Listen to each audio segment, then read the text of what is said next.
Welcome to DS Trucks. In today's video, I want to talk about important maintenance on your Super Duties. It is greasing the front end. Now, if you've got an F250 to an F350, then you're only going to have 2 grease fittings to worry about.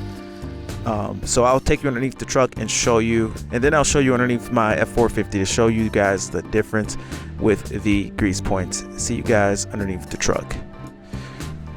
Alright, so what I like to do is go ahead and clean off the Zerk fitting first with paper towel so that I'm not pushing dirt into the half shaft.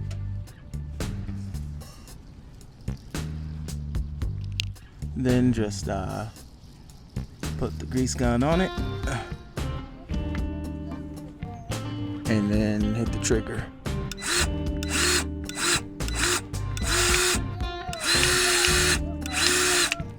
And then a little bit comes out, and that's all it needs. Now here under the F450, you can see that there are grease fittings for every moving part underneath this truck. It is a heavier duty front suspension. I mean, only thing that doesn't have a grease fitting is this joint right here on the bottom of the linkage for the whole tie rod that connects from one side to the other. The other side does have a grease fitting, it's just this bottom one does not. I don't think grease travels all the way from the top down. There is a grease fitting on this top one, and it's the tie rod that goes to the gearbox. The gearbox has a grease fitting. The tie rod going to it does, just the bottom one does not, and that one is, I believe, non-serviceable. But heavier duty front end, grease fittings on almost every joint, but you know, with Ford and them eliminating grease fittings on the ball joints, and I guess at the end of the day they're getting a good service life on their 250 350s without grease fittings, and it is less maintenance. But the one spot they're not able to eliminate the grease fitting is on the front universal joint, on the front U joint.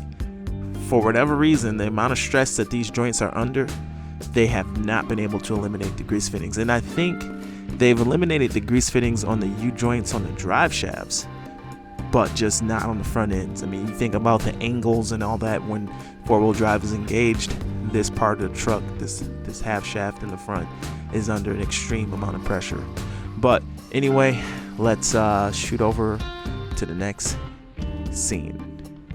Now, the best grease, in my opinion, is the AMSOIL full synthetic grease.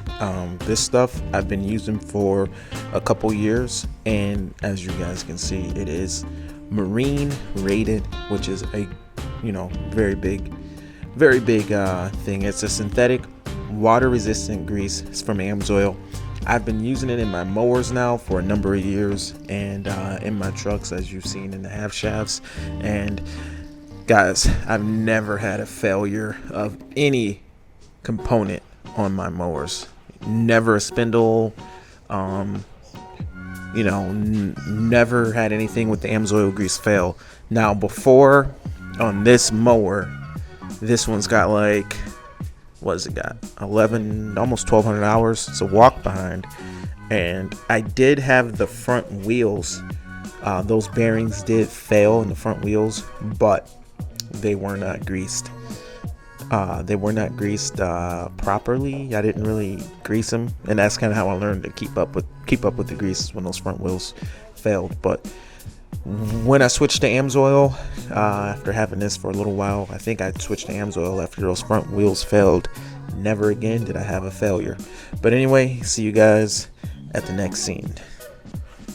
Alright guys, so here we are at the first property, and I did just have to do a repair to the trailer. Now, it's interesting that we were just talking about this trailer having constant problems being older, and I just had to replace this locking pin. We were out cutting on like a Thursday, and all of a sudden, locking pin for the trailer gate pops off, and now I've only got one.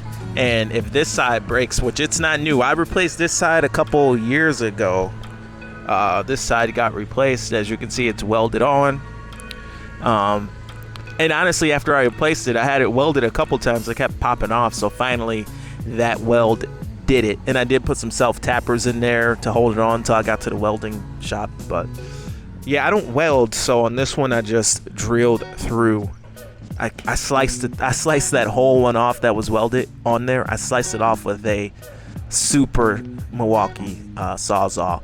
And then I just stainless steel bolted it on. So that's how I kind of played that. But it's kind of weird having a brand new nice shiny part on an old beat up trailer that's all starting to rust out. But these trailers, guys, they do last a long time. Yeah, it's just, I think it's time to replace the trailer, and I am working on that. But anyway, we're out here cutting. I think Jacob's over there whipping the mower. I hear it, but I don't see it. Oh, there he is. He's whipping the mower. He's probably like, man, you better hurry up and get on the trimmer and the edger. But anyway, let's go ahead and get this going. See you guys at the next scene. All right, guys, so we are all done cutting for the day, but we had a little altercation early on in the morning where we got this client. He's an older guy. He told me today that he's 87 years old and he's very unhappy about his lawn. He's very upset about his cut. He says we're not getting enough grass off of the lawn. He wants it bagged. The bag isn't full enough. He wants it to be more full, but he doesn't want the grass cut any shorter. He only wants his lawn cut with a push mower. He doesn't want it cut with a commercial mower. He's just very upset. And you know, it's just one of those things. I told him, look, we're not gonna push mow your lawn. That's ridiculous. And he's just mad. So since I had him there, I thought it was a good opportunity to let him know that the price is going up, guys. We're in the midst of this pandemic. Really, COVID kind of seems like it's dying down. We don't hear about the cases quite as much, but we are in the midst of a labor shortage, and pay is up. Pay rates are up. I need to raise prices, guys. And I said, since I got you here in person, it's good to tell you that it'd be a good time to tell you that your price is double next week. Your price is doubling. Guys, he was so upset. But it is what it is. You know, people, they try to give you a hard time out here. And I told him to think about it for a week. And there's obviously people out there that can cut his lawn much better than me. So he's probably going to make a switch. Hopefully. It's one of those things, guys. You know, what can you do? But anyway, that is it for the video. This is DS Trucks. Me and Jacob are just finishing up. See you guys in the next one. Over and out.